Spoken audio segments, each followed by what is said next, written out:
Movie की शुरुआत होता है और हम एक लेडी को देखते हैं जो कि एक कंक्रीट से बनी हुई दीवार पर गिरी हुई होती है। उसकी उंगलियों से खून बह रहा था और साथ ही उसके जूते पर भी हमें खून दिखाई देता है, यानी कि यह औरत काफी टाइम से यहाँ पर बेहोश पड़ी हुई थी और अगर देखा जाए तो ये ज्यादा जख्मी नहीं थी। इसके बाद हम समुद्र की बड़ी बड़ी लहरों को किनारे से टकराते हुए देखते हैं। इन लहरों का शोर इस सन्नाटे में काफी डरावना फील हो रहा था। अब यह लहरों का शोर लेडी के कानों तक पहुंचता है और अब वो औरत बेहोशी से उठती है। पहले दफा में उसे कुछ भी दिखाई नहीं देता, चारों तरफ उसे कंक्रीट ही दिखाई देता है।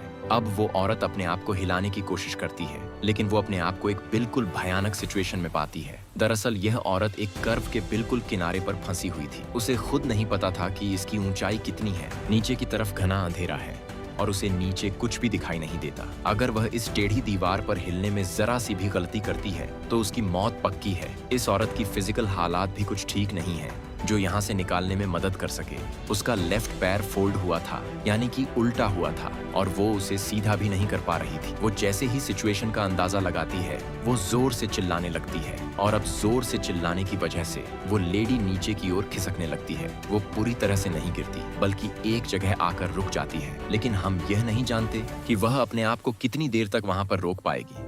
अब उसे जो भी करना है उसे बहुत सावधानी और बर्दाश्त के साथ करना होगा। अगर इस जगह से उसने कोई भी गलती या गलत मूव लिया तो वो सीधा नीचे जाएगी, यानी कि उसकी मौत पक्की है। अब नीचे खिसकने की वजह से उसके लेफ्ट पैर में दर्द शुरू हो जाता है। उसके हाथों का भी बुरा हाल था, जिससे उसकी सांस और तेजी से चल रही थी। उसकी हालत देखकर हमें अंदाजा हो रहा था कि वह अपने आप को बचा नहीं पाएगी इस कर्व में गिरने से, लेकिन फिर भी वह अपनी जिंदगी के लिए लड़ती है। अब हमें उस जगह का पूरा नक्शा दिखाया जाता है। दरअसल यह एक बांध होता है जो समुद्र के पानी को रोकता है, यानी हम यह नहीं कह सकते कि इस खाई के अंदर समुद्र का पानी है या नहीं, वहाँ कुछ भी हो सकता है। इतना तो हमें पता है कि अगर कोई इसके अंदर गिर गया तो उसकी मौत निश्चित है। अब वो जैसे तैसे करके ऊपर तो पहुंच जाएगी, लेकिन वो इन ऊंची दीवारों से नहीं निकल सकती। अब वह अपनी इस हालत को कोसने लगती है और जोर जोर से चिल्लाती है। तभी उसे नीचे से एक बहुत ही डरावनी आवाज सुनाई देता है। उसे एहसास हो जाता है कि अगर वो नीचे गिरी तो ये उसके लिए कितना भयानक होगा।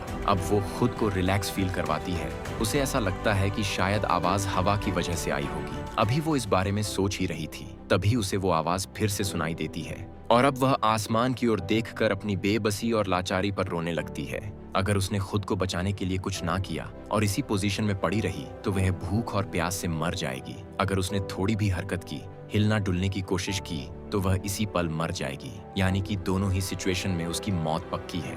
अब वो अपने आप को बचाने के लिए अपने राइट पैर पर थोड़ा जोर देकर मूव करने की कोशिश करती है, लेकिन उसका यह प्लान काम नहीं किया। उल्टा वो और नीचे की तरफ खिसक जाती है और अब वह उस कर्व के घुमाव पर आकर अटक जाती है। वो शांत होकर लंबी लंबी सांस लेने लगती है और अब वो फैसला करती है कि वो जीज पोजीशन में है। इसी पोजीशन में उसे ऊपर की ओर खिसकना होगा, लेकिन कर्व उसे कुछ भी करने से रोक रहा था। अब वो अपने हाथ को देखते हैं जो कि बहुत ही बुरी हालात में था। खून की वजह से उसके हाथों की 2 उंगलियां आपस में चिपक रही थी। वो उंगलियां को अलग करती है और अपनी जैकेट से उन पर लगा हुआ खून साफ करती है, ताकि जब वो ऊपर चढ़ने की कोशिश करे तो उसके हाथों में लगे खून की वजह से वो फिसल ना जाए। उसे इस काम में बहुत दर्द होता है, लेकिन इसके अलावा उसके पास कोई दूसरा ऑप्शन भी नहीं था। वो अपने हाथ पर फूंक मारती है ताकि उसकी तकलीफ थोड़ी कम हो जाए। एक बार फिर से कोशिश करते हुए अपने हाथों और पैरों पर जोर देते हुए ऊपर चढ़ने की कोशिश करती है और इस बार उसे थोड़ी सी कामयाबी मिल जाती। यह देखकर उसे थोड़ी सी राहत मिलती है।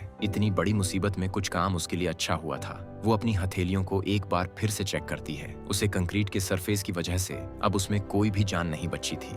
वो एक बार फिर से हाथ पर फूंक मारकर दर्द को कम करने की कोशिश करती है। बिना कुछ सोचे वो फिर से वही कोशिश करने का सोचती है जो उसने इससे पहले की थी और कामयाब हो गई थी, लेकिन दर्द और घबराहट की वजह से वो हेलुसिनेट करने लगती है। उससे अपने सामने वाले कर्व पर खून के धब्बे दिखाई देने लगता है। उसके विजन में उसकी बॉडी वहां से गायब होती है और वो धब्बे भी इस तरह ऊपर की ओर खिसक रहे होते हैं। वो अपनी हथेली की ओर देखकर फिर से उन डब्बों की ओर देखते हैं और वहां खुद को ही इमेजिन करने लगती है। वह अपने आप को धकेलते धकेलते ऊपर की ओर पहुंच गई थी। वहां उसे एक बहुत ही सीधी और खड़ी दीवार मिलती है। उसे दीवार को देखकर उसे अंदाजा हो जाता है कि इस दीवार पर वह चढ़ नहीं सकती है। उसका दिमाग अब पेनिस में आकर सोचना बंद कर देता है। अब वह अपने अगले स्टेप को समझ नहीं पाती और जैसे ही ऊपर की ओर चढ़ने लगती है उसका यह अंजाम होता है कि वो दोबारा से नीचे की ओर फिसल जाती है। अब उसका हेलुसिनेट और भी ज्यादा बढ़ जाता है, इसलिए उसे सामने की ओर खून के धब्बे काफी ऊपर तक दिखाई देते हैं। वो अपने आप को जल्दी से ऊपर की ओर खींचने लगती है। तभी वो रुक जाते हैं। उसे वहां से जहां खून के धब्बे थे उसे 2 और खून के धब्बे दिखाई देते हैं। उसके पास अब 2 ही रास्ते बचे थे। ऐसे ही रुककर अपनी मौत का इंतजार करें। यह अपने आप को हरकत दे और खुद ही मौत को गले लगा ले। उसके दिमाग में ये चल रहा होता है कि अगर वो अपने आप को इसी तरह ऊपर की ओर घसीटती रही तो वो किसी भी तरह बच जाएगी। लेकिन यह सच नहीं था। उसका दिमाग बस कैसे भी यहाँ से बाहर निकालने के लिए सोच रहा होता है। ऐसी सिचुएशन में किसी का भी दिमाग खराब हो सकता है। अगर इस औरत की जगह यहाँ कोई भी होता तो अब तक हिम्मत हार चुका होता, लेकिन वो बहादुरी के साथ जख्मी उंगलियों को ऊपर की ओर घसीट रही होती है। लेकिन वह जल्दबाजी में फिर से नीचे की ओर गिर जाती है। अब वो अपनी मौत से बस कुछ ही दूरी पर है। अब उसे अपनी सारी मेहनत बेकार लगने लगती है। हेलुसिनेट की वजह से उसे अपने सामने वाली दीवार पर लगे खून के धब्बे लगातार बढ़ते हुए दिखाई देने लगता है। उसकी मौत उसे नीचे की ओर पुकार रही होती है। अब उसकी हथेलियां बिल्कुल ही बेकार हो गई थी। हथेलियां की बेकार होने की वजह से वो अपने आप को ज्यादा देर तक गिरने से नहीं रोक सकती। अब उसे ऐसा लगने लगा था कि आसमान भी उसकी मजबूरी पर हंस रहा है और उसे भी इन सब चीजों से कोई परवाह नहीं थी। जल्दी बारिश भी शुरू हो जाती है जो उसकी इस प्रॉब्लम को और भी बढ़ा देती है। उसे समझ में नहीं आता कि ये बारिश उसकी मदद करने आई है या वो उसके खिलाफ है। बारिश का पानी सरफेस को चिकना बना देता है और वो फिर से नीचे की ओर सरकना शुरू हो जाती है। अब वो अपनी आंखों को बंद करके अपने दांतों को खींचने लगती है। उसमें अभी भी जिंदा रहने की उम्मीद थी। वह बहुत तेज चिल्लाने लगती है, लेकिन इसकी आवाज बादलों की गड़गड़ाहट के आगे कुछ भी नहीं थी। उसे याद आता है कि उसके गले में एक नेकलेस है जो शायद इस कर्व को थोड़े और लंबे समय तक पकड़े रहने में उसकी मदद कर सकता है। वो उसे अपने गले से निकालकर अपनी उंगलियां के बीच में फंसा लेती है और अपने आप को रोकने की कोशिश करती है, लेकिन हमें साफ दिखता है कि वो नेकलेस पहनने के बावजूद भी धीरे धीरे नीचे फिसल रही होती है। अब इस मूवी के आखिर में ये सीन क्लियर नहीं हो पाता है कि वो लेडी बचती है या मर जाती है। ये सिर्फ हमारे इमेजिनेशन पर छोड़ दिया गया है। आपको क्या लगता है दोस्तों, वो लेडी बच्ची होगी या उस कर्व से नीचे की तरफ गिर गई होगी? कमेंट करके बताइएगा।